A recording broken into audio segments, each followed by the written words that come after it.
Humming birds and hawk illustrates. तो humming birds और जो आपका हॉक है, ये किस चीज़ का एग्जाम्पल है, ये बताना है। पहला ऑप्शन दे रखा है कन्वर्जेंट इवोल्यूशंस। तो ये इन दोनों का जो है कन्वर्जेंट इवोल्यूशन ही हुआ है। अगर आप देखोगे इनका जो है दोनों का ही एक कॉमन निच है।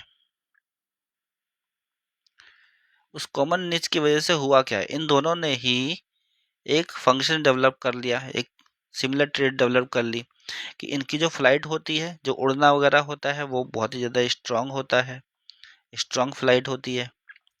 दूसरा, अब इन्होंने विजन जो है वो भी डेवलप कर लिया स्ट्रांग।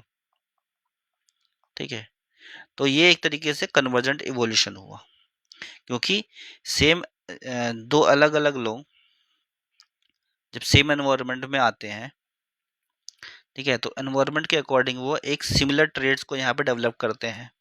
ठीक है, हैं दो इंडिपेंडेंट अलग अलग, पर सिमिलर ट्रेड्स को डेवलप कर रहे हैं सिमिलर एनवायरनमेंट के अंदर आकर के, तो ये कन्वर्जेंट इवोल्यूशन होता है। तो इन दोनों के अंदर जो है क्या चीज़ डेवलप हुई है, स्ट्रॉन्ग फ्लाइट और विजन, दोनों के कॉमन सिमिलर ट्रेड्स हैं, ये डेवलप हुआ है, कॉमन निच की वजह से हुआ है, तो ये कन्वर्जेंट इवोल्यूशन है इनके अंदर। ठीक है, ये इसके एग्जाम्पल्स हैं। होमोलॉगी में क्या होता है, होमोलॉगी में सिमिलर ओरिजिन होता है बट फंक्शन जो है होते हैं वो डिफरेंट होते हैं, तो इसलिए ये जो है रॉन्ग है।